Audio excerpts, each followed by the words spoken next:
Dear students, I welcome you in the online classes organized by ISP. Dear students, this is our lecture number 14 on the subject of corpus linguistics.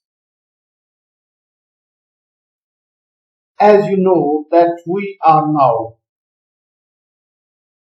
in the practical phase of our component of course, and we are basically studying the applications of corpus linguistics in different fields of applied linguistics. Dear students, I would like to remind you that we have now gone through certain applications of corpus linguistics in different fields, right from professional communication to learning and teaching of L2, as well as in translation studies. Dear students, our previous lecture was about use of corpora in CD, that is critical discourse analysis. It means, dear students, there is no such field in research or in pedagogy or in our education system where corpus cannot be used. However, as we have now pointed out time and again, that the people did not know the utility of corpus. Especially, our teachers are not aware and familiar with the utility of corpus in different fields. Dear students, if we fully use the potential of corpus in different fields of teaching and learning, still it can bring a change in our level of learning and teaching. Dear students, similarly, we have not yet utilized corpus in the field of research as well. There are certain pockets in Pakistan where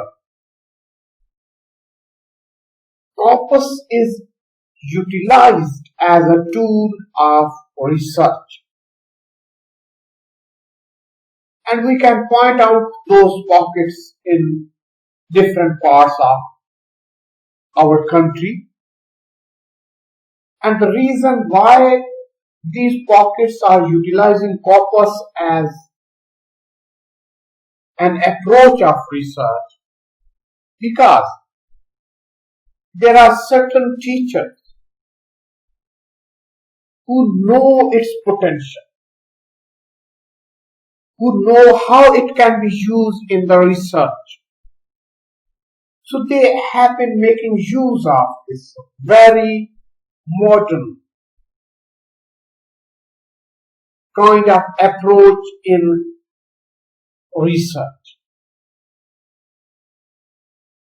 But there are other pockets, and there are so many, where even people do not know, even in the field of research, they do not know the potential of corpus, and they are not familiar with its utility. However, this is the field where a very modern kind of machine, that is computer, is being used for the investigation of language, for the investigation and studying the varieties of language. So naturally, the future of corpus linguistics is very bright, as computer is becoming part and parcel of our life. So you can see for yourself, how will you refuse to use computer in the investigation, in teaching and learning of language? And this would be done only by the use of corpus linguistics. So it has the potential. It has the potential as the tool and approach of future research. Dear students, our today's lecture is again how to utilize computer in the field of stylistics.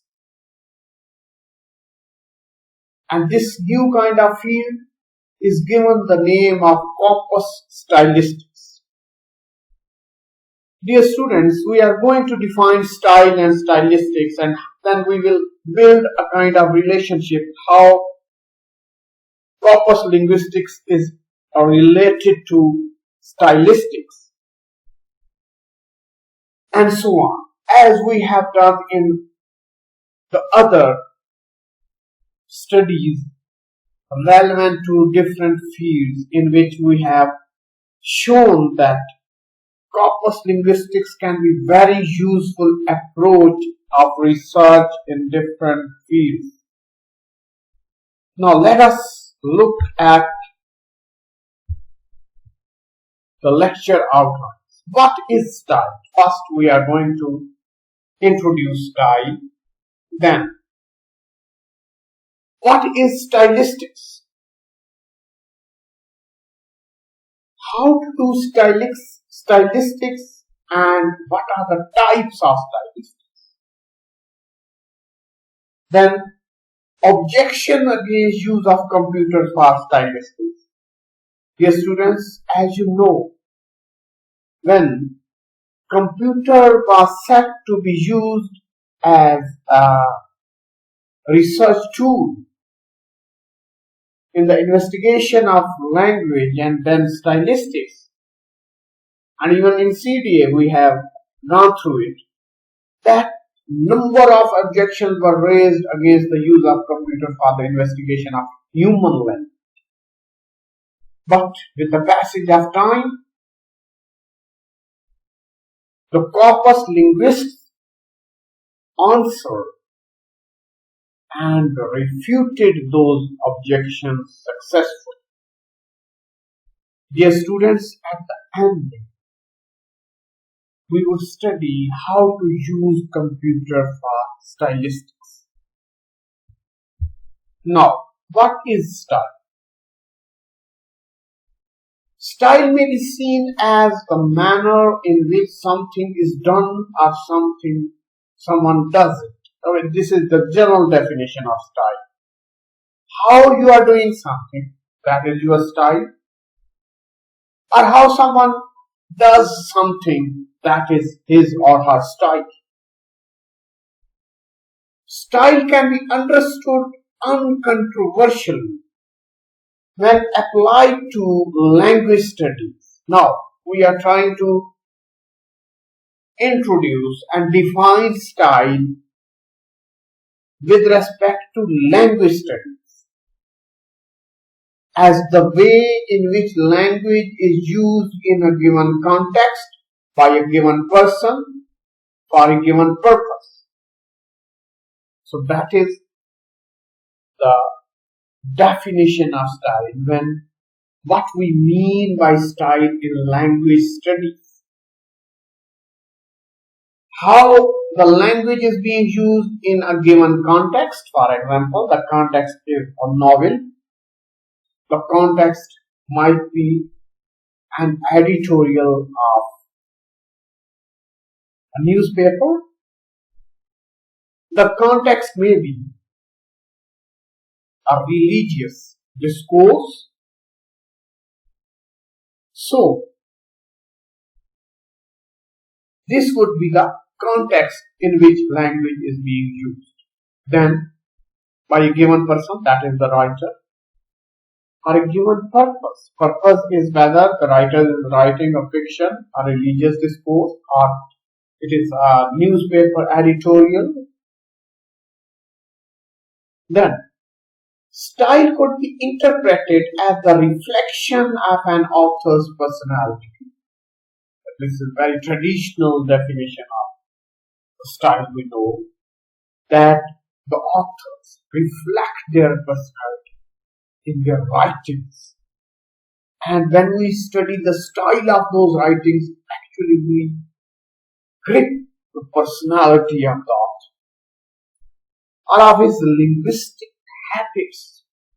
Because when authors write something, they make linguistic choices.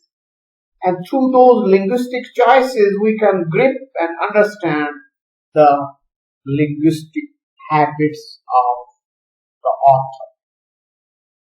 At other times, it may be understood as the way language is used in a particular genre. So, how language is being used in a particular genre, like prose, poetry, might be fiction, might be drama, might be non-fictional prose. So, how the language is used in different genres, this could also be called a style. So, style, it means, is not fixed about the style of the author. We do not study only the style of the author, but how the language is being used in a certain genre, that is also the style. It means that we can study what is the style of a piece of writing as well. It is not only relevant and related to the style of the author. No.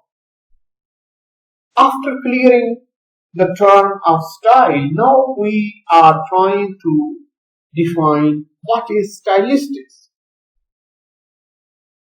Stylistics has indeed been defined as a study of style, as a study of the language of literature. So this, the phenomenon, the process of studying of the style of a particular piece of writing, or the study of the language of literature using empirical evidence and linguistic theory, and as a method of textual interpretation in which primacy of place is assigned to language. So you can see, stylistics may be the study of style. This is the style of the author. How the language is being used in literature, that is also stylistics. But how? By using empirical evidence, we have to bring forward some evidence to prove that style of certain piece of writing is such and such. Then, and linguistic theory. We have to use some theory. For example, Leach and Shaw have given us a model, a theory, how to interpret different linguistic evidence in order to bring forth the style of an author. Then, method of textual interpretation. Focus is on the text. We have to interpret the text, but we will keep language at the center of focus. Our focal point would be language in the interpretation of text. That would also be called stylistics. Then another definition of stylistics may be, it may be defined as a field of empirical inquiry So we have to bring forth some experimental evidence in which the insights and concepts of linguistic theory are applied, analyze text, both literary and non-literary. So stylistics is not the investigation of the style of the literary text, but the text might be non-literary as well. And we are going to use our insight and concepts of linguistics theory to bring forth some empirical inquiry to prove or interpret the style. This process would be called stylistics. Now, what is the traditional kind of approach that we adopt for stylistics? And we are also going to discuss the types of stylistics. A typical way to do stylistics is to apply the system of categorization and analysis of linguistics to poems and prose, fictional or otherwise, using theories related to, for example, phonetics, syntax, and semantics. So this is a very traditional kind of approach that we normally use for the study of style. We categorize the text and we analyze linguistics features. Now categorize, what do we mean by systems of categorization? For example, in a certain text, we first of all, what we do, that we separate the nouns being used in that text, verbs, adjectives.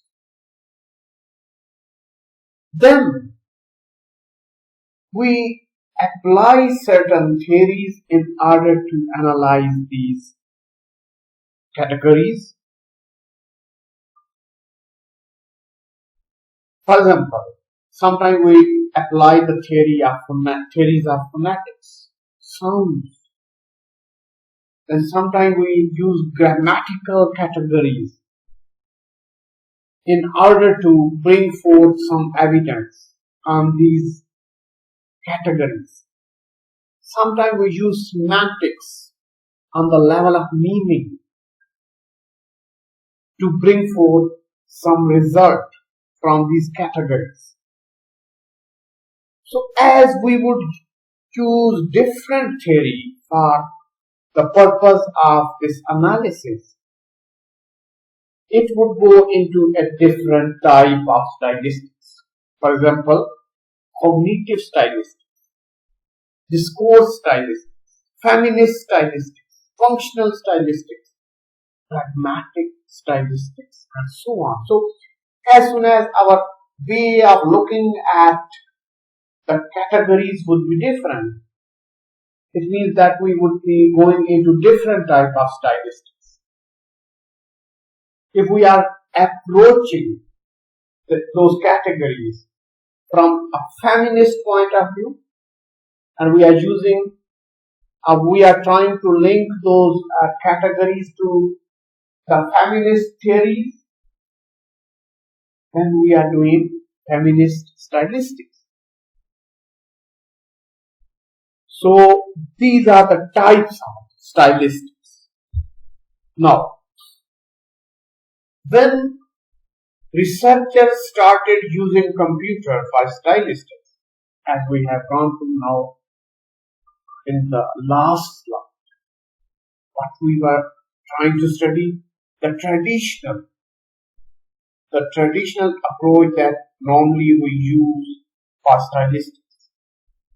So when some researchers tried to use computer for that purpose, there were some objections against this use of computer for the study of human language. In the last 40 years, corpus linguistics has spread or at least facilitated the exploration of new theories of language theories, which draw their inspiration from attested language use. So, as we were mentioning, that corpus linguistics has now spread and it has facilitated so many researches, and it has actually helped other fields of language to draw some conclusions, some theories. And we know that corpus linguistics actually use the examples of language in the common use. So naturally it has affected all the theories that are relevant to language. Now, there is a long tradition of applying quantitative and computational parameters to literary data. Now, for the number of years, as we have been mentioning for the last 40 years, computer and naturally quantitative data is being used for the analysis. The analytical data which is generated by computer within corpus linguistics has been seen by some as unfoundedly decontextualized. We have mentioned this weakness of corpus linguistics when we were studying the relationship of corpus linguistics with CD. Because in corpus linguistics, we decontextualize the examples that we have in our corpus. We do not see the context of those examples.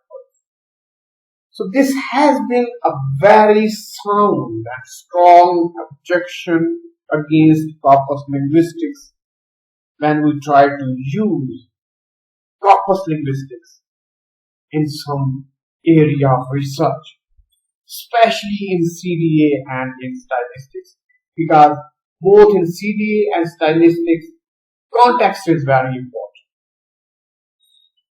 Then, a common complaint about corpus methods is that they avoid the qualitative analysis necessary for real understanding of stylistic effects. Now, after bringing forth quantitative data through the use of computer, if we do not interpret that data after analysis, if we do not interpret that data, then the understanding of stylistic effects becomes very difficult. And the object and purpose of the stylistics is not achieved. So, we have to use some qualitative analysis in order to interpret that data. And this is something, a very common complaint against corpus linguistics, that it provides the quantitative data, but then there is no technique to interpret that data. So, in order to minimize this weakness of corpus linguistics, we have to mix the quantitative approach with the qualitative approach to bring better results.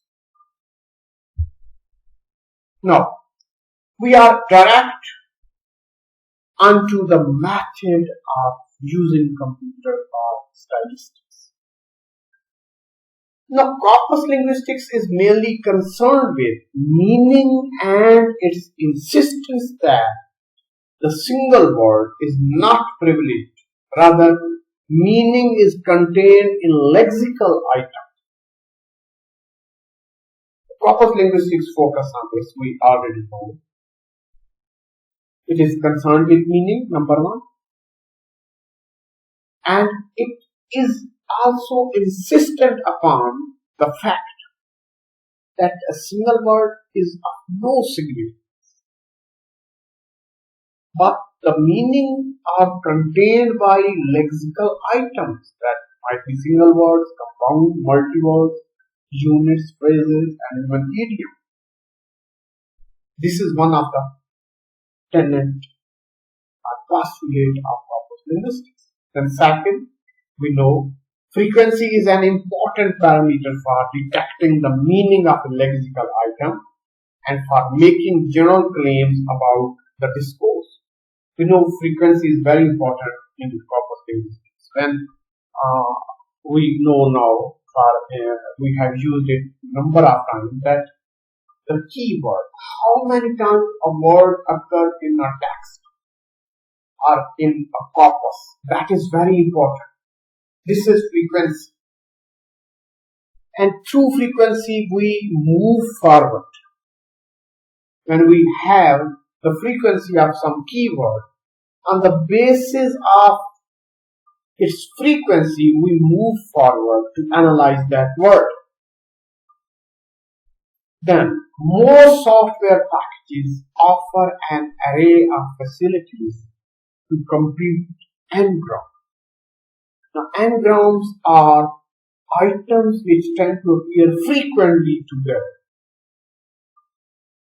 There are certain items, certain lexical items, which normally appear together. Most of the time, these would appear together, and these are called n-grams. And this is also one of the tools of corpus linguistics, like frequency, keyword, etc. Then, keywords are selected. The frequency of keywords help to explain the plot of narrative.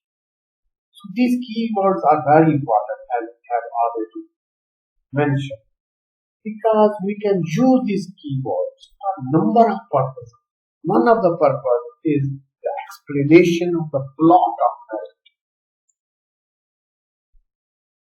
Then there is another way of using corpus for stylistics, and that is we can tag the corpus, annotate the corpus.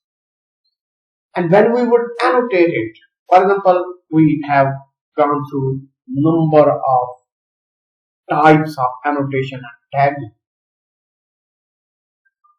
If we use parts of speech tagging, it means that we are going to analyze the keywords. Our keywords would become parts of speech like noun, pronoun, adjective, adverb, verb, etc. And through these keywords, we will investigate a specific linguistic feature. For example, if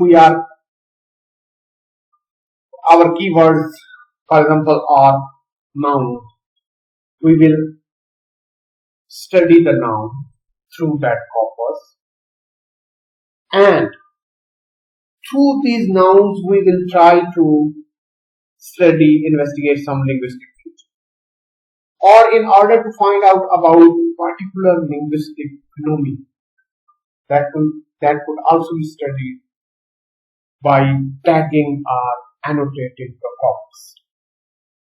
So one way is just directly select the keywords and then study the pattern, and another way is to tag the corpus and then bring out your keywords. So what would be the steps involved in corpus stylistics? First of all, we will collect a corpus of the text to be analyzed. That would be the key form of the text.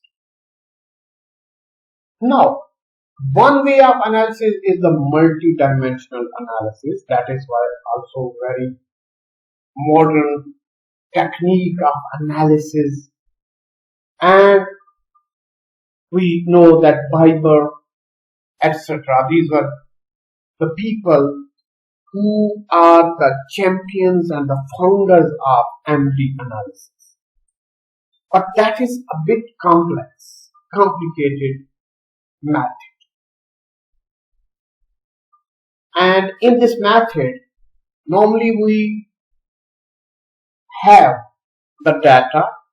For example, we may have the data about some novel, and then we will compare this data with another reference corpus, the data of another reference corpus, and on the basis of that we will draw certain